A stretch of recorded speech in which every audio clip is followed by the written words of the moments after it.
Seios são incríveis. Isso mesmo. Duvido que você esperava esse início de vídeo. Seios, peitos, melões, chame como quiser, eles são simplesmente as melhores coisas. Então, bundas também, de todos os tipos e tamanhos. Elas são sensuais, macias e divertidas. Não temos problema com nada disso. Na verdade, queremos ainda mais. Queremos expandir nossos horizontes além das tecnologias digitais de balançar indo pro pau, certo?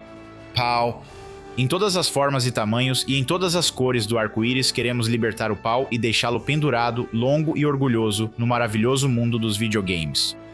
Se adultos quiserem jogar MMORPGs uns com os outros apenas como um monte de genitais pixelados pulando, então inshallah. Dizemos isso porque hoje vamos explorar os recantos sombrios da internet e um fenômeno que ainda continua até hoje. Foi um golpe. E ainda tem alguns participantes por aí. Uma que evolui, curiosamente, de uma rebelião contra a representação até se tornar uma ferramenta principal de recrutamento para nazistas modernos. Alguns até sugeriram que o crescimento e o poder da alt-right online levaram à eleição do primeiro presidente criado por memes. Hoje vamos analisar o meme NPC e a ideia de magia dos memes, explicando por que são ferramentas poderosas usadas pela direita para vencer. O site boyourmeme.com explica a origem do meme. Aqui, essa pessoa é chamada de Wojak e é chamada de NPC Wojak. A ideia é que essa pessoa é um autômato de expressão vazia e esta é um ser humano real. É aqui que... Não fazemos isso por não querer ver pessoas nuas e bonitas em videogames. Isso não é um problema. Como dissemos, queremos mais. #LiberaODong. Vamos acabar com esse espantalho antes que você feche o vídeo. Os comentários raivosos dizendo que isso aqui é só um festival de betas virgens, mas a piada é com vocês, internet, porque a gente já teve penetração antes. Mais boas notícias. Homens são incríveis. Não acredite nos argumentos falsos dos moralistas progressistas da esquerda. Gostamos dos homens e reconhecemos que muitos problemas não são debatidos na mídia. Taxas muito altas de suicídio, overdose, dependência química e homicídios afetam desproporcionalmente os homens. Achamos que o patriarcado é péssimo para os homens e vamos falar frequentemente sobre como qualquer um que demonize os homens de forma generalizada nesta história está contribuindo para o problema. Agora, não se engane, a história dos neckbeards é um dos buracos de coelho mais amargos e deprimentes que alguém pode explorar. Mas é um buraco importante de se explorar. Muito provavelmente você conhece um ou dois aspectos dessa história, mas ver como eles se conectam e se tornam complexos é provar da barba de Deus. Então prepare-se e pegue seu supositório vermelho, porque é hora de fazer um mansplaining dos anais da história da internet.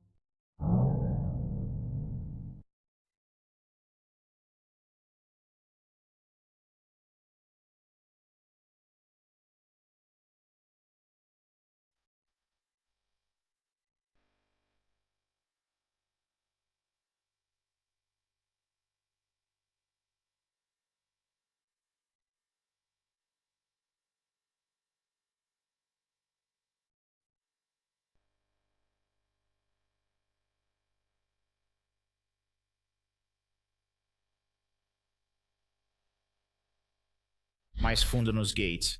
É uma palavra que pode trazer nostalgia ou horror conforme a pessoa.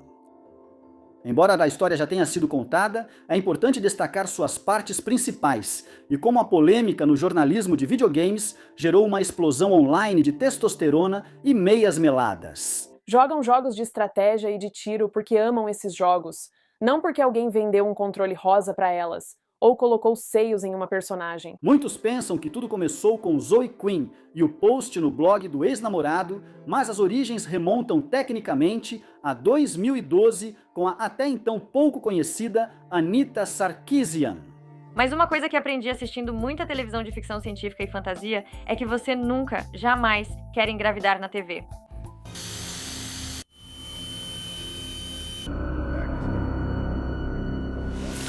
Em maio de 2012, ela lançou uma campanha no Kickstarter para financiar a produção de uma série de vídeos chamada Tropes vs Women in Video Games. Além de divertido, pesquisas mostram que jogos melhoram resolução de problemas, trabalho em equipe, criatividade, multitarefa, coordenação motora e habilidades perceptivas e cognitivas. Pedindo apenas $6.000, ela acabou arrecadando mais de 26 vezes o seu objetivo inicial. Havia uma lacuna analítica na análise de enredos e cultura dos videogames, e as pessoas pagavam por isso. A indústria carecia de análise crítica e já buscava novas formas de gerar renda. De modo geral, jogos com microtransações relatam que, assim que um jogador usa a loja pela primeira vez, ele fica muito mais propenso a gastar novamente. Muitas de vocês talvez já tenham passado por essa experiência com a Steam ou a XBLA. Lembre da dificuldade para baixar a Steam e fazer sua primeira compra ou adquirir um DLC. Na segunda vez, ficou bem mais fácil, certo? Nos primórdios da Atari e Sierra, havia pioneiras como Roberta Williams, mas em 2010 as mulheres eram só 10% na indústria de videogames. A tendência começou quando a Nintendo direcionou o marketing de videogames para meninos após a crise dos videogames nos anos 1980. Pense no Game Boy. É portátil, tem som estéreo e seus jogos são intercambiáveis. O Game Boy vem completo com pilhas e o novo e incrível jogo Tetris. E para competição cara a cara, use o Videolink e detone seu oponente. Os jogos e seu marketing passaram a ser ligados aos homens ao aparecerem nas sessões de meninos e pré-adolescentes, apesar de também serem populares entre mulheres. Em 2012, Anitta produziu vídeos sobre diversos elementos sexistas em franquias de jogos populares após anos de diferenciação de gênero. E você pode imaginar a resposta calma, equilibrada e ponderada que a internet teve. 2010 houve um vídeo, acho que foi em 2010. O vídeo foi gravado em preto e branco, mostrando Anitta em uma universidade fazendo um discurso onde ela diz: "Eu não sou gamer, tive que aprender muito sobre jogos para me envolver com tudo isso." E então chega 2012, mas esse vídeo só saiu após Anitta lançar o Kickstarter de Tropes vs Women in Gaming. 2012, maio de 2012, ela inicia esse Kickstarter, e nos primeiros dias, ela começa a postar atualizações lá dizendo: "Estou sendo assediada." Sim, geralmente as pessoas reagem negativamente a grandes intolerantes na internet. A outra parte são os guerreiros da justiça social já mencionados. Existe um tipo de movimento insurgente nos videogames vindo de algumas feministas de esquerda meio malucas, e essas são meio que umas esquisitonas socialistas de extrema esquerda que odeiam Israel. Então, por causa dessas pessoas, por causa de algumas poucas pessoas que os ameaçam. E, aliás, eu garanto pra você, se toda a comunidade gamer ameaçasse a Anitta Sarkeesian, meu Deus, olha, aí sim haveria. Não haveria gente suficiente pra contar quão rápido essas ameaças aumentariam, porque a comunidade gamer é enorme.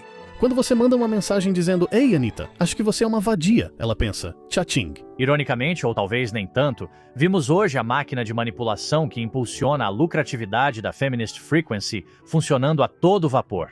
Com artigos sobre como ela foi uma sobrevivente corajosa depois de enfrentar assédio, acho que agora seguiu o caminho de palavras como estupro, sexismo e nazista que perderam o significado. Ela corre para outra entrevista paga. Em algumas palestras em universidades, recebeu 20 mil por cada uma. Isso é hilário, não estou brincando, né? E para ela dizer: "A internet está sendo maldosa comigo." Bem, talvez se você não estivesse sendo preconceituosa online. Vocês agem como se só as mulheres enfrentassem assédio online.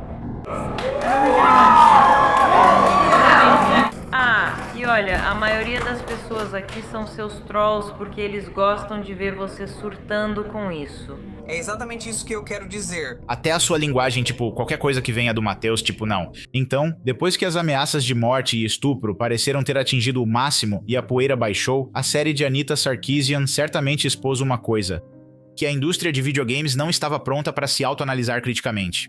Na verdade, em vez de enfrentar muitos dos piores aspectos da subcultura, ela decidiu se transformar e se modificar em um conceito totalmente novo na internet.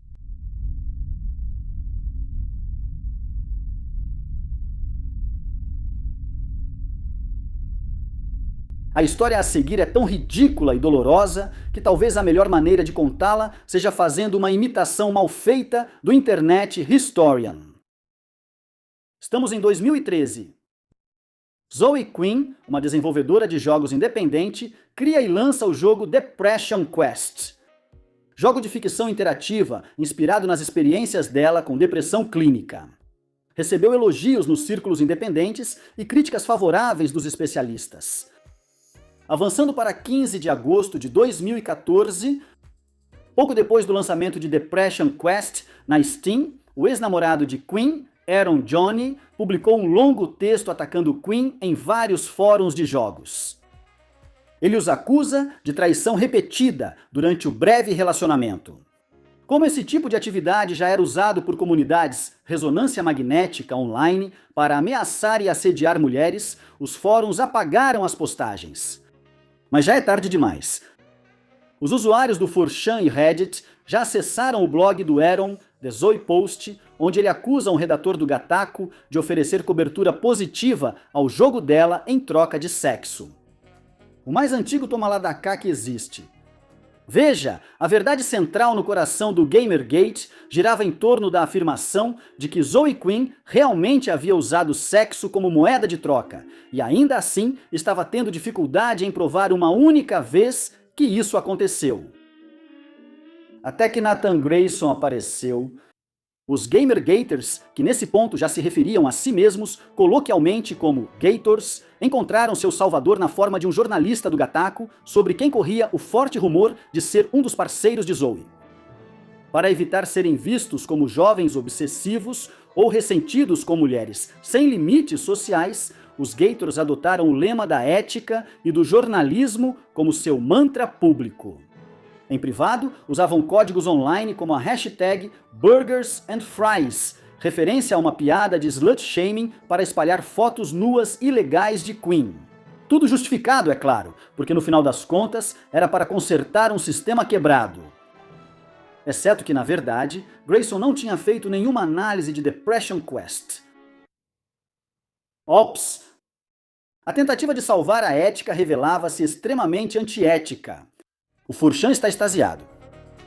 Finalmente, a manosfera cronicamente online havia encontrado evidências diretas de que mulheres estavam recebendo favoritismo sobre os homens devido à sua aparência e ao seu desejo ardente de corromper e mudar a indústria dos games como eles conheciam. E, de maneiras que só o 4chan sabe fazer, eles rapidamente transformaram os artigos online em armas. Logo, o Reddit entrou na briga, espalhando o manifesto de Johnny, e em pouco tempo eles estavam fazendo justiça. Justiça da internet. Fizeram campanha de avaliações negativas contra o próprio jogo.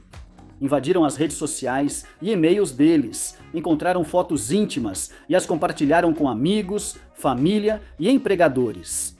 Além da punição pelos próprios pecados, eles atacavam quem tentava defendê-los, como Phil Fish, desenvolvedor de jogos que teve as finanças hackeadas, precisou vender sua empresa, a Polytron Corporation, e sumiu da internet. Eles focaram no novo namorado de Zoe, Alex Lifshitz, dizendo que era um pseudônimo de Phil Finn. Bombardearam os empregadores dele, forçando-o a pedir demissão para proteger a reputação da empresa. Eventualmente, eles descobriram o endereço residencial deles e o divulgaram, fazendo com que tanto Alex quanto Zoe ficassem praticamente sem teto por vários meses. Tudo isso foi só mais um sacrifício na busca por vingança dos grandes crimes contra esse nobre herói cheio de testosterona. Só tem um problema. Não aconteceu. Não o assédio nem as ameaças de morte. Tudo ocorreu em proporções bárbaras. Estamos falando sobre o manifesto. Zoe Quinn nunca trocou favores sexuais por avaliações positivas do seu jogo. Zoe Quinn nunca fez isso para aumentar as vendas ou ganhar mais dinheiro. Porque o jogo é gratuito. Sempre foi. Foi um daqueles exemplos, um exemplo muito, eu diria, precoce de uma tática super desonesta que funciona, certo? Funciona devido à natureza difusa da internet moderna. Você pode fazer esse tipo de afirmação para um público já receptivo. Eles não vão necessariamente buscar a resenha, pois confiam na pessoa que diz isso, já que compartilham crenças semelhantes. Então eles pensam, tá, eu simplesmente acredito que isso exista. E como resultado, isso é um exemplo claro e documentado de corrupção. Ideias que, por exemplo, a campanha do Trump mais tarde exploraria, como a ideia de uma classe elitista que está mentindo para você e é mega corrupta, sendo ao mesmo tempo brilhante e desastrada. Foi o que fizeram com o jornalismo de games, e a campanha do Trump fez isso com seus oponentes políticos. O jornalismo de games sempre teve questões éticas, só não as que os Gamergaters criticaram. Guarde isso por agora. Voltamos depois ao assunto.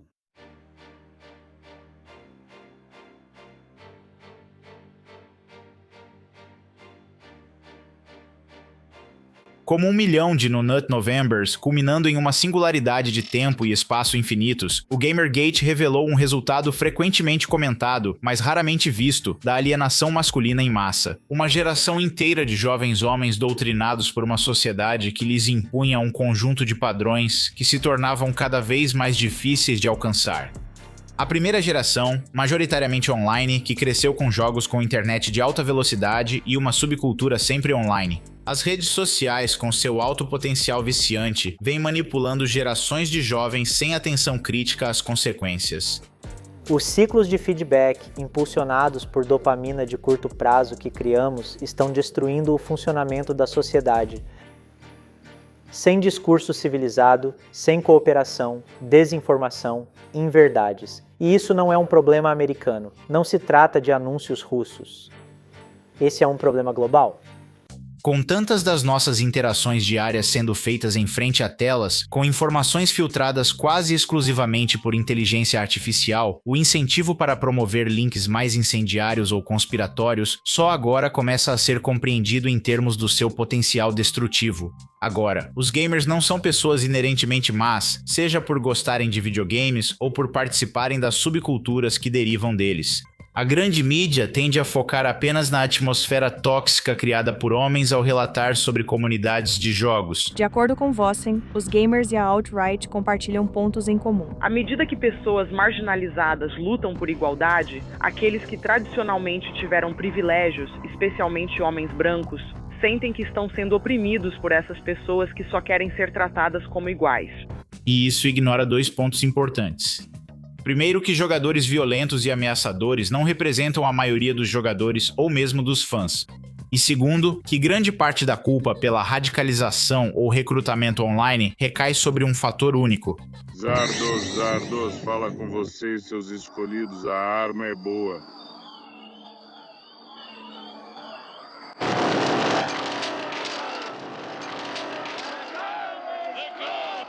Vão e matem.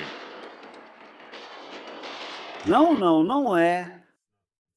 Não é Zardoz. Isso é só uma brincadeira. Existem muitos fatores que influenciam como a radicalização online funciona. Seria só tipo, o quê? Ninguém que não tenha 40 anos vai entender porra nenhuma. Veja, Gamergate também foi uma mina de ouro de conteúdo no YouTube que transformou muitos céticos em manlords. Rostos familiares hoje em dia, como Sargon of Akkad, Thunderfoot, Mike Sarenovich, Chris Ray Gun e até Milo Yiannopoulos, sabe? Existe aquela coisa no mundo dos direitos dos homens, esse lance de tomar a pílula vermelha. Sabe, você meio que toma a pílula vermelha e seus olhos se abrem para as realidades, para os relacionamentos entre homens e mulheres e como ambos deveriam se comportar e todo o resto. Notei um efeito semelhante entre gamers quando percebem algo de repente. Ontem mesmo vi um tweet sobre isso. Alguém disse, assisti a Fox News e pela primeira vez isso começou a fazer sentido para mim. Muitos deles acessam o Breitbart para ler meus textos. E isso naturalmente se espalha para outras áreas do site. Existe um debate contínuo sobre o quanto o criador de conteúdo influencia seu público em comparação com o quanto o apoio do público influencia o criador. Vários canais que ainda não eram nomes conhecidos nesse meio descobriram uma mina de ouro digital. Falar sobre Gamergate virou a corrida do ouro online que a direita buscava. E como novo membro do Breitbart, Milo aproveitou isso, levando tudo diretamente para as guerras culturais. Sim, realmente tenho muita simpatia pelo lado do Gamergate nisso tudo. Sou apenas um repórter cobrindo a história. Vamos explorar isso só para ser totalmente transparente com meu público, que talvez não saiba os detalhes do que ocorre aqui. Milo não é conhecido pela consistência ideológica, como mostra seu artigo anterior ao Gamergate. Literalmente no dia anterior ao lançamento do Zoe Post, sobre como o massacre de Elliot Rodger foi influenciado por videogames violentos, um argumento popular da direita anti-jogos. Ao ver a empolgação de uma horda reacionária muito ativa na internet em relação a Zoe, ele soube que havia encontrado sua vocação. O ódio de Milo por esquerda e feministas, não. Então eram pessoas diferentes no painel, não eu. Não tinha interesse em ir para Austin, que é basicamente o único lugar do Texas. Mas é muito bom, eu juro que não estou fazendo isso. Você tem muitos pontos positivos, de acordo com o robô. Encontrou um dueto perfeitamente harmonizado na Gamergate que o impulsionou para o estrelato. Tudo é ótimo ser mulher porque sou mulher. mas de repente vem a opressão e o patriarcado. Ele recorria ao crowdsourcing ou plagiava postagens do Kiwi Farms ou 8chan e atacava quem se opunha a Gamergate, geralmente mulheres. Devido à má qualidade de sua pesquisa e escrita, a equipe jurídica do Breitbart gastava dias corrigindo suas acusações caluniosas e infundadas, que basicamente reproduziam o que os Gamergaters postavam online sobre seus críticos. Ao lado de Carl Benjamin, mais conhecido como Sargon of Akkad, a comunidade cética online passou a se sobrepor à antifeminista. Sargon, também um designer de jogos fracassado, achou um nicho lucrativo criando conteúdo sobre a Gamergate. Eu lutei contra pessoas que não dão a mínima para diferenças ideológicas.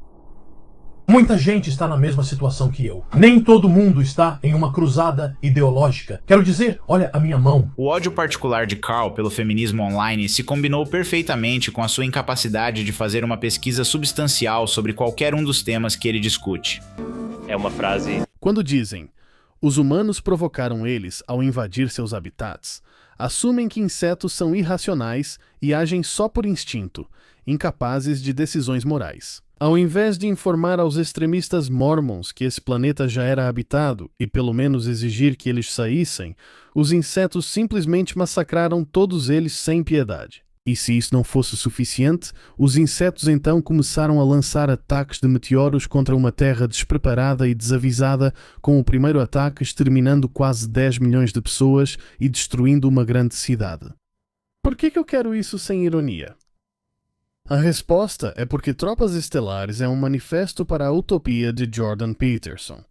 O sucesso do conteúdo sobre Gamergate no YouTube levou muitas figuras populares a atrair ainda mais público se continuassem a jogar gasolina no fogo que estava sendo criado. Braithwaite analisou as dimensões narrativas particulares da tecnocultura do Gamergate, enfatizando como esses sentimentos de vitimização e alienação entram em cena. A masculinidade geek influenciou os esforços dos participantes do Gamergate para preservar o controle tecnológico masculino por meio da misoginia online.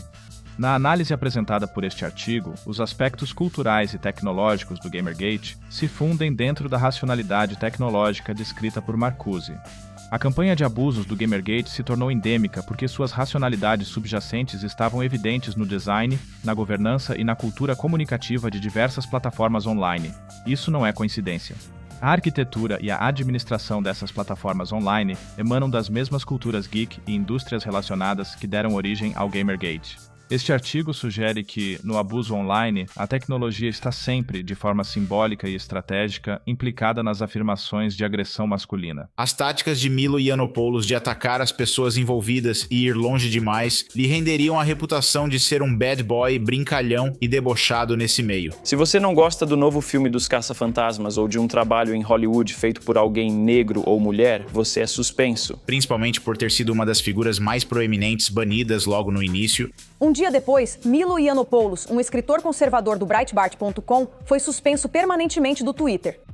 Enquanto isso, o estranho Mike Serenovich, um homem conhecido por escrever um dos blogs mais bizarros da internet, vendendo um programa de autoajuda chamado Gorilla Mindset com suplementos para acompanhar.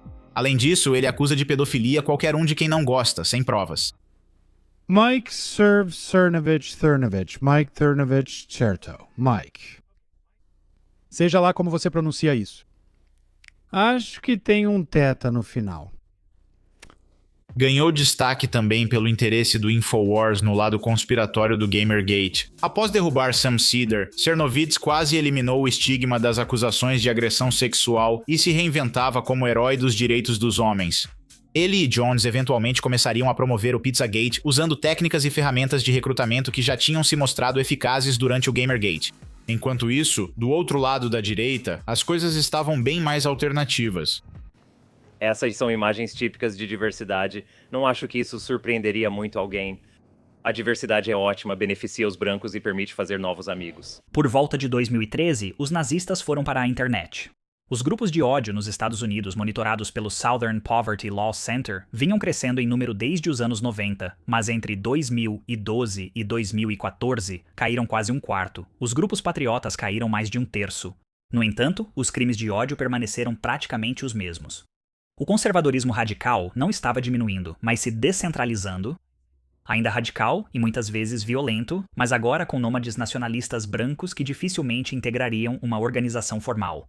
Isso não os tornava inofensivos. O que fazia era proteger a pele deles do ciclo típico dos grupos de ódio, chamar a atenção do público, fazer aliados na mídia conservadora, aumentar seus números e, eventualmente, se desgraçar com fracassos em brigas e, muitas vezes, com membros cometendo atos horríveis de violência.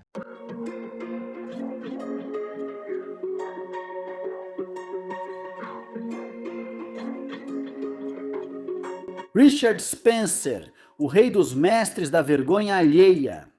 A resposta para: e se a urina de gato fosse personificada? Desfila como nacionalista libertário, mas é neonazista.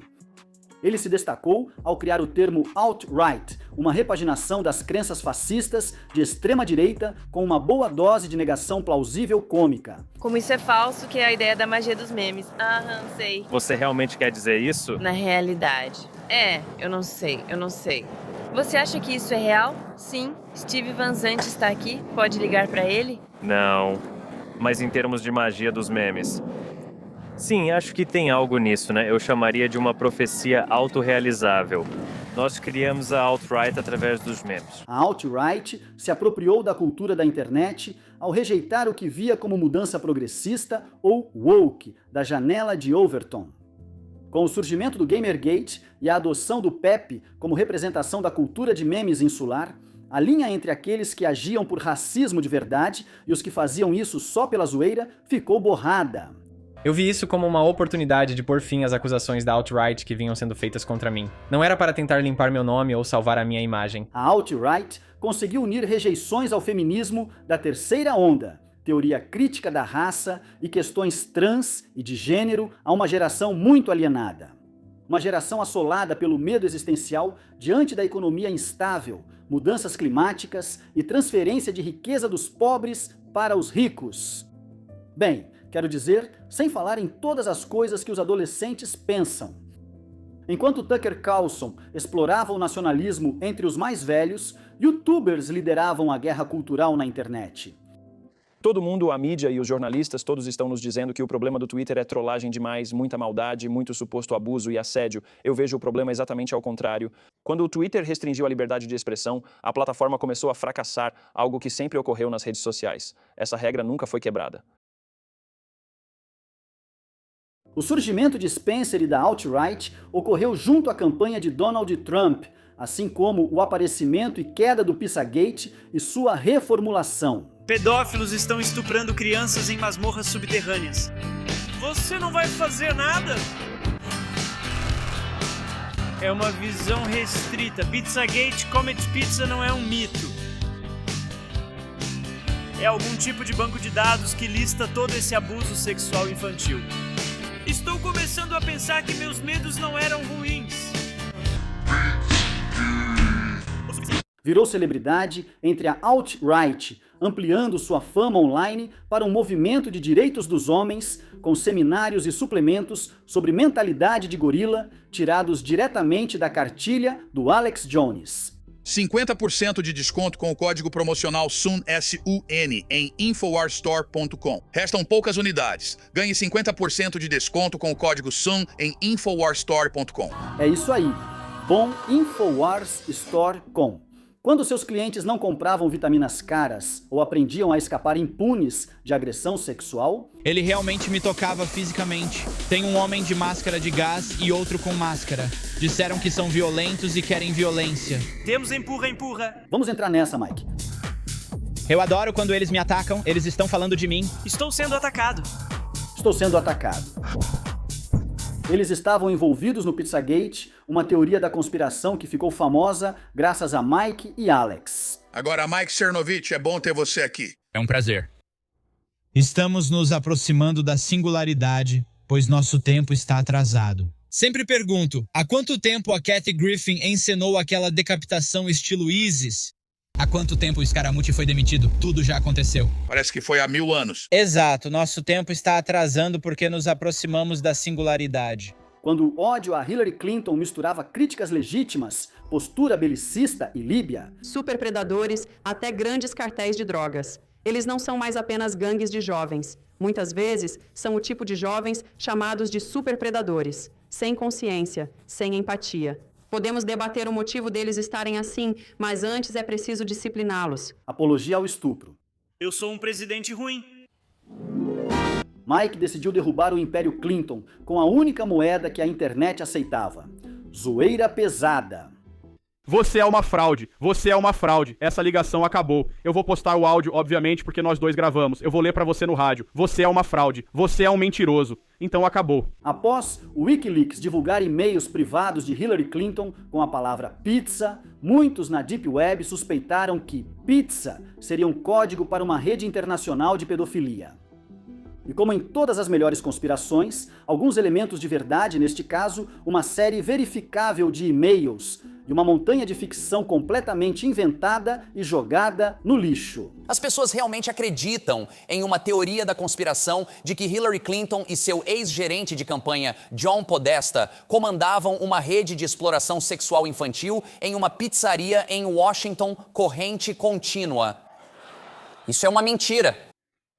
Todos sabemos que só os robôs do Chuck E. Cheese ficam presos em uma pizzaria.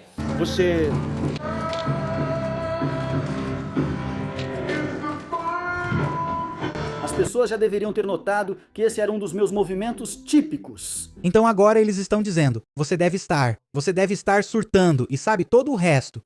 Mas eu, sei lá, tipo, eu sou fofo. Eu pareço fofo.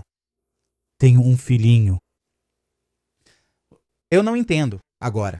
Após alguns nocautes em James Gunn, Vic Berger e Sam Cedar, as ações foram revertidas ao se constatar que estavam fora de contexto e sem provas reais de pedofilia. Pessoas levaram a hashtag Pizzagate tão a sério que alguém entrou armado em uma pizzaria, disposto a matar pedófilos que ele achava ter identificado.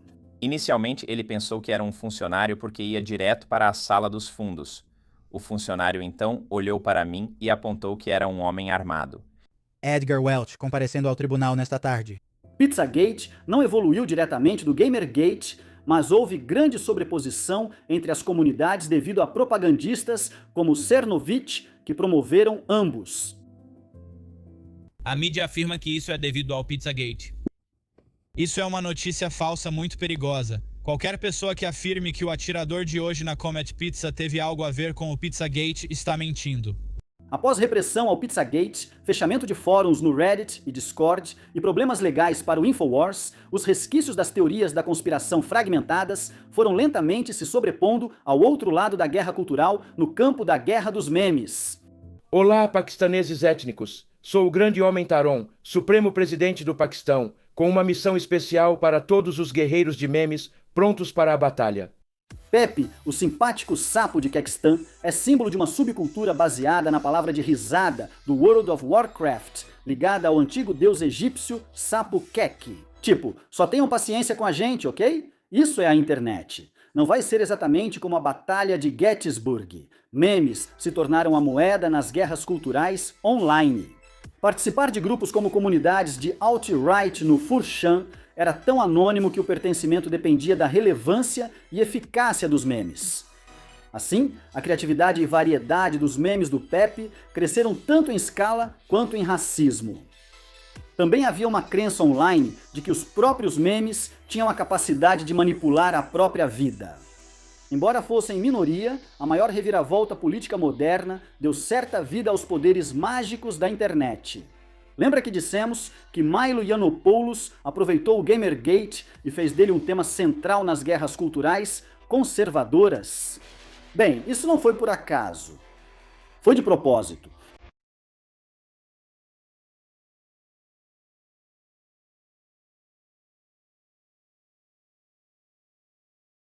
Enquanto os Estados Unidos se preparavam para eleições, Donald Trump supostamente fazia um pacto com o diabo, segundo Joshua Green. E o nome do diabo era Steve. Eles acham que você é um homem grande e poderoso que vai pôr fim ao modo de vida deles e a toda a vida na Terra. Eu sou realmente tão poderoso assim? É claro que eu sou. Vaughan Bannon, da Casa Harkonnen, tem uma história realmente estranha, explicada no livro A Barganha com o Diabo, Steve Bannon, Donald Trump e a Tomada da Presidência. Ele fez sua primeira fortuna através dos direitos de licenciamento de Seinfeld, negociando um acordo em nome de Ted Turner. Depois ele fez o Goldman Sachs investir em mineração de videogames, e não estamos falando desse tipo de mineração. Isso foi muito antes do Bitcoin. Estamos falando de jogadores que passavam horas jogando jogos como World of Warcraft só para coletar ouro e depois vender por dinheiro de verdade no mundo real. Era um negócio lucrativo até que dezenas de milhares de jogadores se revoltaram, indignados com trapaceiros em algo que eles lutaram para conquistar. Eles se organizaram digitalmente em fóruns e se uniram até realmente forçarem grandes corporações multibilionárias como a Blizzard a acabar com a mineração de ouro em World of Warcraft.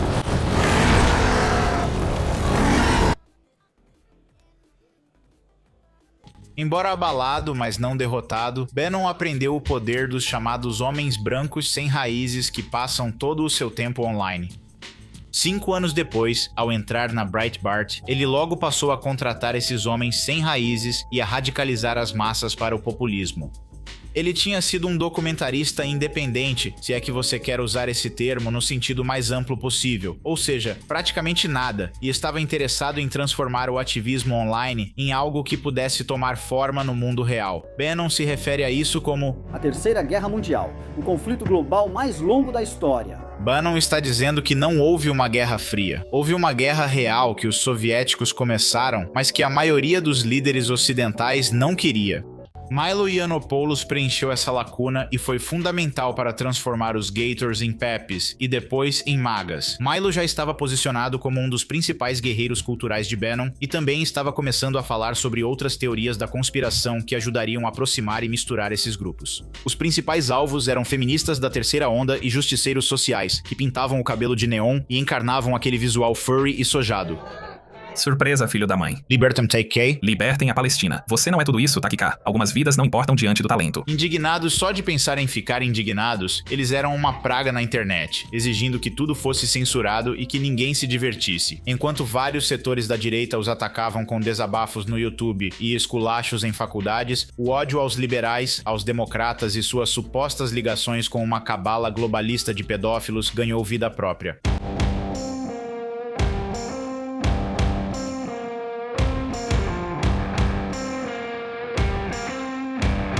A vitória de Donald Trump chocou o mundo. Pesquisas, dados e projeções apontavam Hillary Clinton como a aposta certa.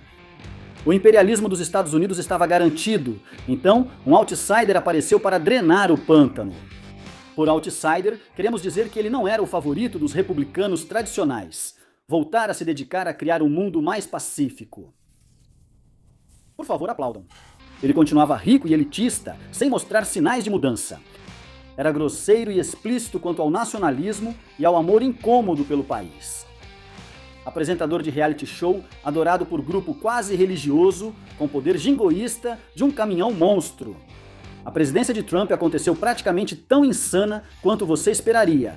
Mas ainda mais chocante foi a mutação que ocorreu do Pizzagate para o chefão final das teorias da conspiração, o Shang Tsung, por assim dizer. Uma que reunia vários favoritos de outros anos, como a cabala maligna de banqueiros judeus, cabala maligna da mídia judaica, Illuminati, famílias ricas e elitistas, em sua maioria judias, culto secreto de canibais pedófilos, conspirações malignas do governo e conluio. E é claro, o ser mais maligno da história, George Soros. Isso nem era o mais insano. No centro estava Donald Trump como salvador da humanidade, trabalhando nos bastidores com um informante de alto escalão conhecido apenas como Q, que falava de forma estranha, como se alguém tivesse lido Alice no País das Maravilhas sob efeito de cetamina. Mockingbird, HRC detida, ainda não presa. Onde está Ruma? Siga Ruma. Isso ainda não tem nada a ver com a Rússia. Por que o presidente se cerca de generais? O que é inteligência militar? Por que contornar as agências de 3 letras? Qual caso da Suprema Corte permite o uso de IM em vez de agências montadas e aprovadas pelo Congresso? Quem tem autoridade máxima sobre nossos ramos militares, sem condições de aprovação, a menos que haja mais de 90 em condições de guerra? Qual é o Código Militar? Onde a AW está sendo mantido? Por quê? O presidente não irá à TV para se dirigir à nação. O presidente deve se isolar para evitar uma imagem negativa. O presidente sabia que, como primeiro passo, era essencial remover elementos criminosos e descontrolados para destravar e aprovar leis. Quem tem acesso a tudo que é classificado? Você acredita que HRC, Soros, Obama, etc. tem mais poder do que Trump? Fantasia. Quem controla o cargo da presidência controla esta grande nação. Isto é QAnon. Ele raramente afirma fatos específicos. QAnon não era um monólito e incluía pessoas devotas ou apenas felizes por integrar um culto descentralizado. Roger Stone, mesmo afastado do círculo do presidente, continuava sendo um crente convicto, talvez até hoje. Considerando que ele é um oportunista em quase todos os outros aspectos, também é totalmente plausível que ele goste mais do mito do que do homem. Agora aqui é uma história grande demais para começarmos a abordar aqui. Sugerimos assistir ao detalhado documentário de Colin Hallbach, que, Dentro da Tempestade, que revela toda a história do movimento e pode expor a identidade do que. É impressionante como uma teoria obscura da internet chegou a ser compartilhada no Instagram pela família e círculo próximo do presidente. Combinado com o fato de Trump eventualmente mentir, dizendo que a eleição foi roubada, tudo estava perfeitamente posicionado para atingir um ponto crítico. Rebamen. Nós vamos atrás de todos vocês, traidores comunistas no Congresso, que nos apunhalaram pelas costas.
A poeira havia baixado na capital. O vidro foi consertado, as famílias lamentaram.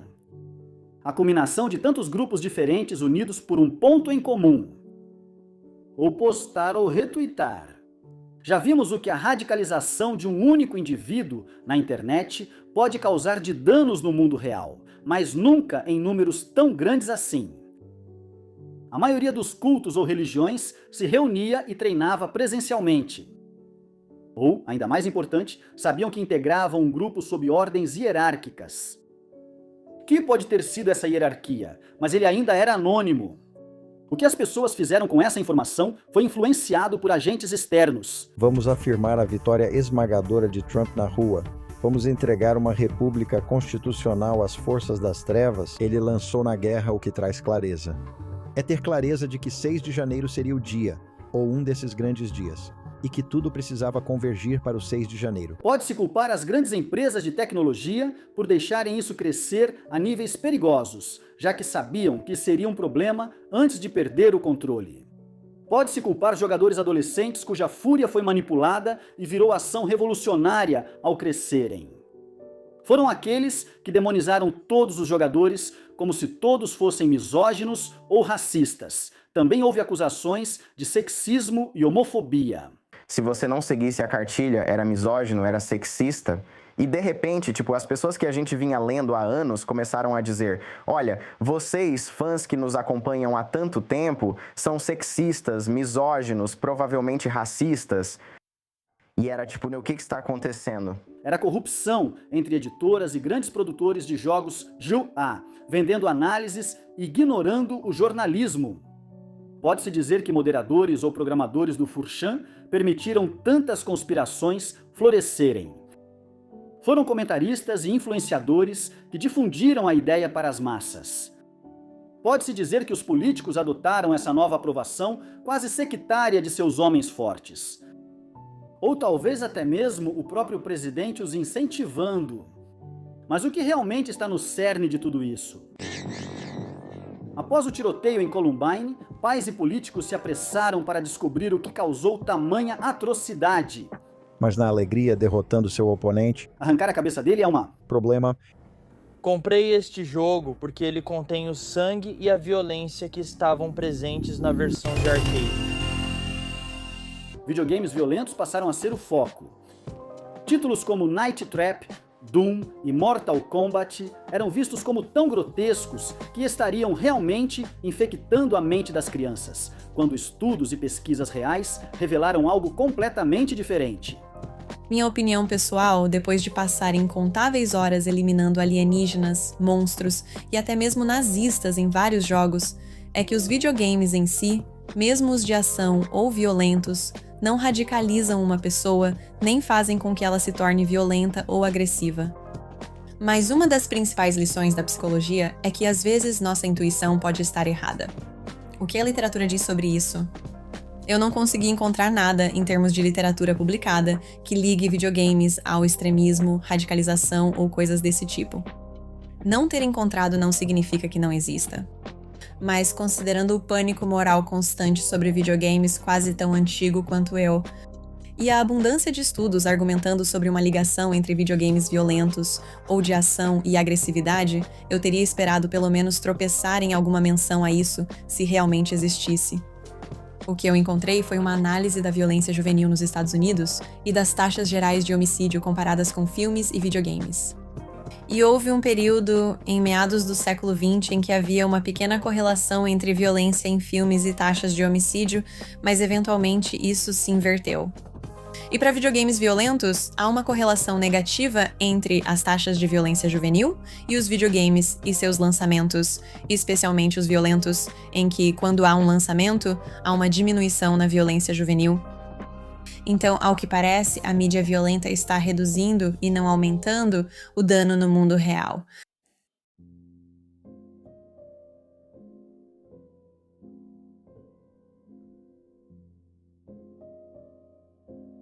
Então tudo sobre o Gamergate foi uma mentira? Claro que não. Havia muitos grupos, ideologias concorrentes e frustração reprimida, tornando tudo muito polarizado na época. Felizmente, isso mudou na sociedade moderna. Os Gators estavam certos, por exemplo, que Anita Sarkeesian não tinha histórico de gamer. É uma trilha sonora de uma música só que eu estou falando de videogames. Não é bem um fandom. Não sou fã de videogames e precisei aprender muito sobre eles para fazer isso. Ela era alguém de fora, criticando um grupo que via isso como ataque. Ela não acertou tudo na análise dela, como o fato, por exemplo, de que Hitman, na verdade, não exige que você mate uma trabalhadora do sexo para passar de fase. Na verdade, você é punido se fizer a missão assim. E realmente, existe um problema monstruoso na relação entre as empresas de videogame e os críticos, só que não do jeito que você pensa. Sempre houve uma relação muito próxima entre a imprensa de jogos e o pessoal de relações públicas, por exemplo. No jornalismo de games, ao analisar um jogo ou obter acesso antecipado, geralmente é preciso passar pelo pessoal de relações públicas. Há claros conflitos de interesse na cobertura de jogos feita por essas pessoas. E isso é meio que proposital. E também, ao longo dos anos, eu acho que acabou criando uma imprensa bem submissa. Empresas de jogos AAA hoje são grandes corporações que investem muito em desenvolvimento de software. Suas séries principais devem gerar retornos maiores para que o modelo de negócios faça sentido. Eles obrigam seus funcionários a trabalhar horas excessivas em um processo chamado crunch para cumprir prazos. Eles gastam muito dinheiro em publicidade nas mesmas revistas e sites que depois avaliam seus títulos. Quando sites como a Kotaku fazem jornalismo sobre empresas de jogos, relatando maus tratos a trabalhadores ou problemas internos, podem ser colocados em listas negras, como ocorreu com a Bethesda. Um tipo de jogo que nunca tínhamos feito antes. Teve muitas dificuldades no lançamento. E nós recebemos muito de críticas merecidas, ou o caso do desenvolvedor de Dead Effect 2, que que revelou terem feito uma lista negra após avaliações negativas do jogo. A maioria das grandes publicações recebe cópias antecipadas de um jogo para que possam analisar seu conteúdo e publicar a crítica exatamente no momento do lançamento do título. Mas fazer uma análise negativa de um jogo pode potencialmente fazer você perder esse privilégio, permitindo que seus concorrentes, que não são tão duros, ganhem uma vantagem legítima. Sejamos honestos, o capitalismo, especialmente a busca constante por lucros trimestrais, destruiu muito do que tornava a indústria dos videogames no começo tão incrível. Jogos multiplayer massivos com microtransações, DLCs que não incluem aquilo pelo que você já deveria ter pago, edições de colecionador infladas e jogos free-to-play que usam técnicas de cassino para lucrar. E, mais importante ainda, as compras sem fim, compras e mais compras de itens estéticos que costumavam estar incluídos na sua compra original. Isso é fantasia, não realidade. Não acredito que alguém consiga arrancar uma cabeça com um soco, mesmo tentando. Olá, é um conceito maluco. Você gasta mais de $50 em um jogo e recebe o jogo inteiro de uma vez só. Então resta outra pergunta. Os Gamergators eram todos incels ou pelo menos misóginos? Não há dúvida de que havia, e ainda há, um grande número de pessoas envolvidas em comportamentos como bullying online, discurso de ódio, doxing de várias figuras, ameaças de morte, ameaças de estupro e swatting. O fato de que eles eram em grande parte anônimos e conectados globalmente 24 horas por dia, 7 dias por semana, alimentou a escala dos abusos. A Feminist Frequency abordava questões relevantes da indústria que raramente eram debatidas. Não é segredo que jogos de luta frequentemente apresentam personagens femininas sexualizadas e muitas vezes trazem personagens cujo design é baseado em estereótipos étnicos. Esses dois elementos às vezes se unem em personagens femininas sexualizadas e exotizadas. Em Street Fighter 4, Helena ela praticamente não usa nada. As faixas nos braços, pernas e pescoço sugerem uma cultura tribal africana, e ela tem aquele traço estereotipado de uma conexão mística com a terra. Vou te mostrar minha dança. Você está pronto? Sobre a pergunta original. Não, claro que não. O problema surge quando as pessoas tentam simplesmente traçar uma linha ligando cada um desses fenômenos como se fossem uma evolução linear natural uns dos outros. Enquanto que, na verdade, tudo isso se assemelha mais a uma teia, com muitas partes sobrepostas e personagens que, ao longo do caminho, aprenderam que podem manipular tudo isso para seus próprios propósitos nefastos.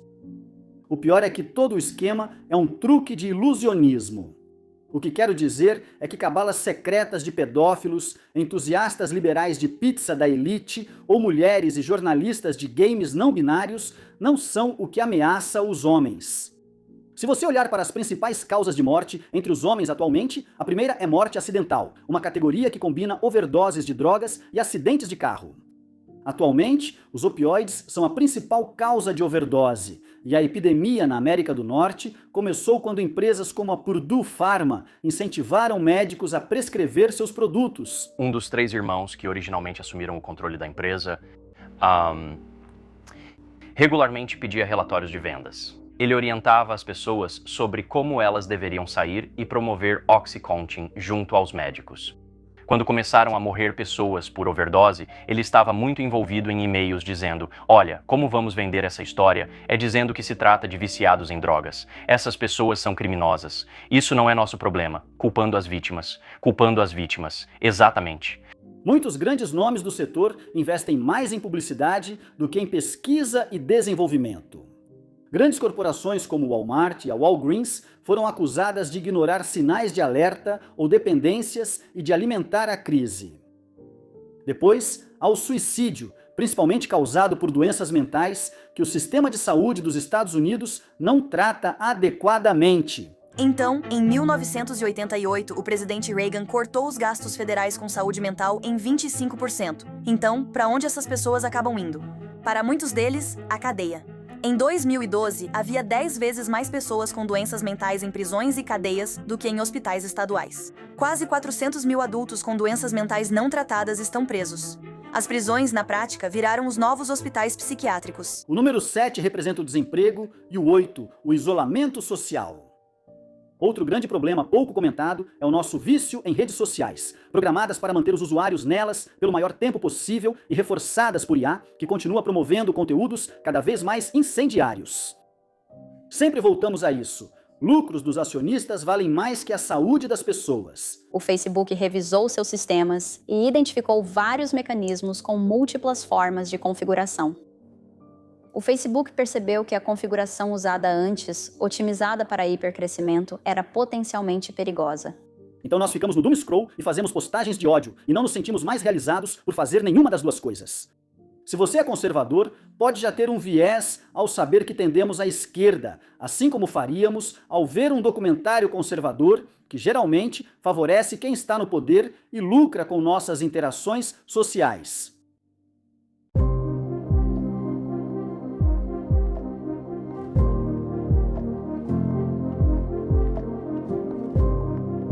Então vamos recapitular. Gamergate foi provocado por dois incidentes principais que cresceram e se transformaram em uma subcultura da internet que passou a atacar diretamente vários grupos. Milo Yiannopoulos, guiado por Steve Bannon, rapidamente usou o fenômeno como arma e o levou à guerra cultural no mainstream. Mike Cernovich ficou conhecido como o advogado Based, abordando o Gamergate sob uma ótica legal e tornando-se rapidamente um dos heróis dos Gaters. Ele chamou tanta atenção que deixou a advocacia para se dedicar integralmente à defesa dos direitos dos homens, com todo esse papo de pills junto. Ele foi central na transição da raiva online para a teoria da conspiração Pizzagate. Milo passou a promover o Pizzagate quando ficou popular, chegando a mentir em um discurso em Los Angeles ao afirmar ter informações privilegiadas de que isso fora confirmado nos mais altos níveis do governo. Vamos falar esta noite sobre algumas coisas que são muito importantes para mim, disse Milo ao seu público. Mas tenho um anúncio a fazer, que é que, infelizmente, quando anunciei que iria falar sobre o Pizzagate esta noite, recebi várias ligações com códigos de área de Washington, D.C., dizendo, ainda não. Bannon virou principal estrategista do presidente e aproveitou o patriotismo do QAnon até a insurreição. Esta história é menos sobre um evento específico e mais sobre como a indignação online evolui, sofre mutações, é sintetizada e canalizada para ações no mundo real.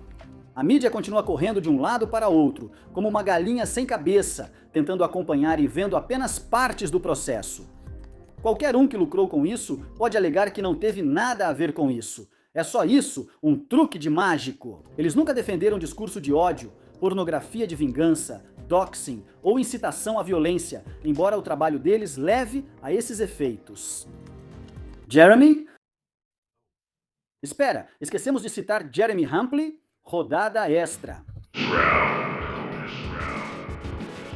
Em 2021, em um podcast com os principais nomes do Outrage Porn, o Quartering explicou em primeira mão com o pânico moral sobre Star Wars. Os Últimos Jedi foi lucrativo. Ganhamos 200 mil inscritos durante o fiasco de Fallout 76, mais 100 mil durante o fiasco da Batalha de Genderfield 5. Todos nós ganhamos muito durante os Últimos Jedi, certo? E não teve nada assim pra gente. O mais próximo que tivemos no último ano foi o time T do Kevin Smith. Mas, não teve um grande impulso no último ano. Se não tiver outro ano que vem para renovar a audiência, já comecei a planejar minha saída. Então tô no máximo do golpe. Quero dizer, você tem um jogo mobile. Tem um jogo mobile para eu comentar? Envie um e-mail. Fala de como aquilo foi lucrativo e teme que eles nunca mais tenham outra corrida do ouro como aquela. Jeremy apresenta o The Courting, um popular canal de cultura pop de direita no YouTube. Percorreu um longo caminho desde sua expulsão do Magic The Gathering por assédio. Porque esse vídeo não mostra que eu expus dados pessoais de nenhuma cosplayer mulher. Isso aqui, é um tweet. Não fui eu que fiz. Amplie essa esfera da morte. Agora Hannah está espalhando informações falsas. Eu não fui banido por assédio, nunca fui. Foram memes do Pepe e uma brincadeira leve com outro criador. Agora peça desculpas, já que você recebeu as provas. Amplie essa esfera da morte. Porque ainda está borrado, não vou te sexualizar. Quer dizer, nem fodendo vou dizer que queria uma abertura aqui embaixo pra gente se dar prazer, mas sei que esse não é seu objetivo. Quero dizer, olha, totalmente nada sexual aqui. Quem em sã consciência faria um comentário sobre seu cosplay dar uma ereção pra alguém? Porque foda-se você, tipo, sabe? Você é moleque de 13, 14, 15 anos que não tem habilidades sociais. Por favor, todo mundo na internet, venham apoiar CS Sprinkle Run no Twitter e avisem pra ela o quanto ela parece totalmente nada atraente e nada sexual. E talvez assim ela evite esses estupros virtuais. Desmascarado por seus inúmeros comentários transfóbicos, racistas e homofóbicos. Pessoas trans sempre são colocadas no mesmo grupo que mulheres e, por exemplo, pessoas negras, certo? Mas, na minha opinião, do ponto de vista biológico, ainda são homens. Uma lésbica de aparência masculina pega isso e transforma nisso. Você quer me dizer que não existe alguma agenda por trás disso? Tenta se proteger dizendo ter 2 pais negros gays, mas é desmentido ao revelar que o pai é branco. Insiste, alegando que o pai biológico vive um relacionamento poliamoroso gay com outros 2 pais negros gays. Minha família não é da sua conta, e é realmente chocante ver o quão abertamente fóbico você é. Espero que tenha gostado deste vídeo. Vamos conversar de novo em breve. Para acionar o botão da indignação sempre que uma mulher ou minoria assume um papel principal. E não vamos esquecer da Brie Larson. Muitos disseram, ei, você fez 20 vídeos sobre a Brie Larson, é obcecado? Não. Eu estava dando ao público o que eles queriam. E por causa disso, olha o que a Brie me mandou. Um lindo galpão da Brie. Olha, esse é o galpão. Esse é o galpão da Brie que ele comprou. Para provocá-la. Enquanto atualmente ganha a vida tentando alimentar a mesma animosidade contra mulheres e jornalistas de games não binários, ele também fica irritado quando alguém sugere que ele teve qualquer envolvimento com o Gamergate. Meu primeiro vídeo neste canal é de 2017. 3 anos completos após o auge, 2 anos depois do declínio e vários anos depois de qualquer um se importar com isso. Jeremy, ninguém te acusa de criar o Gamergate. Você criou um público com esse mesmo tipo de pânico moral? Você tentou levar isso para a cena de Magic, The Gathering, antes de ser expulso. Muitas coisas têm vindo à tona para mim nas últimas semanas, na verdade, nos últimos meses. E são as semelhanças chocantes entre o que está acontecendo em Magic, The Gathering, e como isso se assemelha a muitas das questões centrais do Gamergate. E ele não está sozinho. Conservadores seguirão defendendo o argumento mais eficaz politicamente ou mais lucrativo para criadores de conteúdo. Essa é uma daquelas situações em que percebi que às vezes todos nós queremos acreditar que podemos entender uma história e compreendê-la por completo. E eu quero acreditar que posso ler o suficiente sobre algo para entender e explicar de uma forma simples, mas essa é uma daquelas coisas que simplesmente vai além de tudo. É um verdadeiro buraco sem fundo de informações e desinformações, onde não dá para agradar a todos. Sinceramente, quanto mais sei sobre isso, menos entendo. Liberais seguirão permitindo ou ignorando sistemas que promovem desigualdade, enquanto a mídia tenta acompanhar ou ignora o que ocorre até ser tarde demais. Quando jovem, eu pegava qualquer trabalho de meio período, como cortar grama ou lavar louça dos vizinhos, só para juntar dinheiro e comprar um jogo ou console. Eu acabava comprando algo como o Game Gear, e aí eu juntava todos os jogos que conseguia para esse sistema, depois vendia tudo e comprava um Nintendo com só um jogo e fazia tudo de novo com o Super Nintendo, depois o Genesis, depois o 64 ou o PlayStation ou o Saturn. Tive até um Atari Jaguar em determinado momento. Isso coincidiu com uma fase muito ruim da minha vida. Enquanto a maioria dos meus colegas do ensino médio estaria em festas numa sexta à noite. Eu só ficava sentado em casa, tentando tirar a espada em Secret of Mana ou correndo apavorado com o Pyramid Head em Silent Hill 2. E se alguém tivesse chegado para mim e dito que a única coisa na minha vida naquela época que me fazia feliz era errada ou maligna, ou que me tornava misógino ou racista só por participar disso, sinceramente eu teria dito, vai se ferrar. Então eu entendo. De verdade, eu entendo mesmo.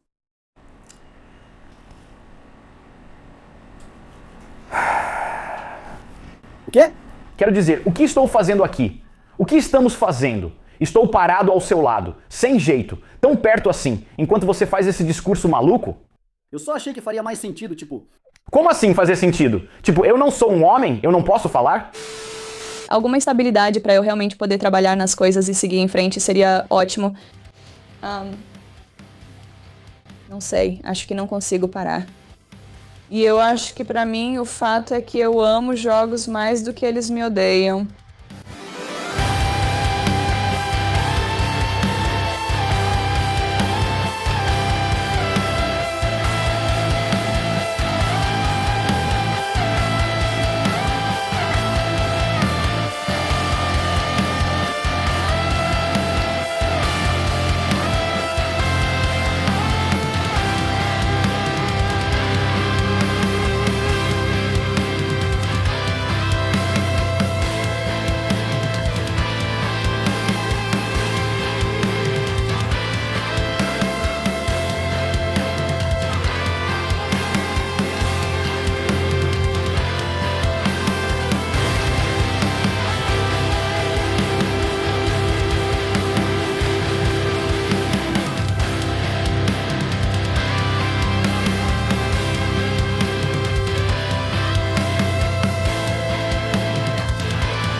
O quê? Como assim? O quê?